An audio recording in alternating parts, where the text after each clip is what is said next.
The amazing drama you're about to see is a matter of human record. You may believe it or not.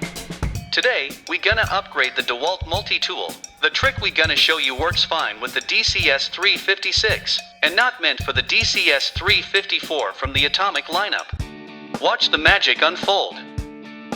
So what's the challenge here? There's no thread in the screw hole. True shame, but easy fix. You can either rip it apart from another tool, or you get an M3 nut from a 1,000 plus pieces assortment box as shown.